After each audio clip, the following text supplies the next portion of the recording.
Well, I was honored to be invited to produce the musical chair. I am a huge fan of Midsummer music. I have been. My dad was a big part of it early on when it started, and frequently having concerts in his house and hosting musicians. So it feels very close to my heart. And I was invited to do a painting based on as response to a piece. And then the following year, I was asked to write a poem in response to a piece. So building a sculpture, a chair, in response to a piece seemed like a completely pleasurable next step. I was lucky. Max sent me an image of all the chairs he had found. I got in there early, so I was able to choose one, and the one I chose was a very simple, I think it's a beechwood, 1950s, simple kind of mid-century chair. So what I did with that chair, because I liked the lines and the basic quality of it, and I didn't really want to decorate it because it seemed to go against type, I took the plastic seat cover cushion off,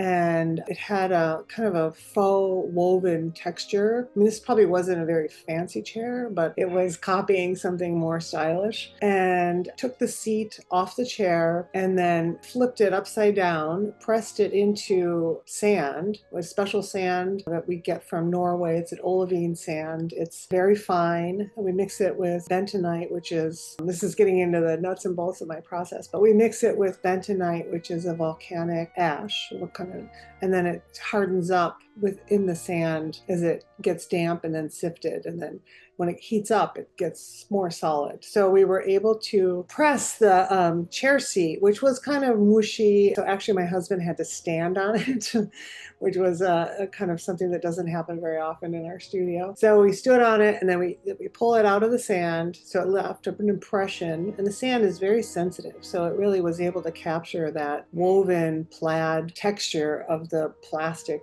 seat. And then it also, because he stood on it, we pressed into it, it got some interesting crinkles and warbles. So then, as part of the process, after we pull the chair seat out of the sand, we coat the sand with an ash, a dirty flame. So it's just carbonizing it, which is basically like allowing it to have a release. The glass won't stick to the sand. So then we poured a big ladle full, our very largest ladle, which is very heavy, and my husband did a wonderful job. He poured the whole layer of glass in, and then we annealed it for a week, and then we got it out, and it was just a beautiful piece. It had a really great texture, and it's kind of that cast glass look that is has some sort of refraction, but it's sort of diffused by the texture of the sand. So it's sort of like a little bit like frosted glass, but a little clearer than that. And then we just secured it, and then we thought, well, maybe we were going to treat the chair or burn it or paint it,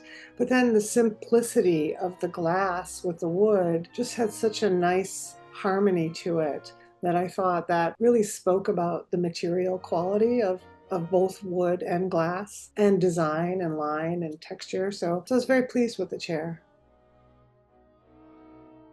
Okay, well, minus the 1 month of procrastinating and thinking about it, door to door took about a week, maybe a little more than a week, with because I used a silicone secure. So silicone is kind of nice because if we ever need to replace the glass, or if anything ever happens to it, we can cut out the seat. It's not permanently fused to the chair. So if somebody wants the original plastic seat back, it's available. I named the chair Laisse Tomber, which is French for forget about it, So I kind of like that sort of ease and simplicity of it. I will say, so we set up the chair and we put the glue on it, and it was in the studio. We were leaving it alone, and a friend came in to meet with us, sat down in the chair to look at his phone for 20 minutes before we realized, oh my God, you're in the chair. And the friend is fairly large.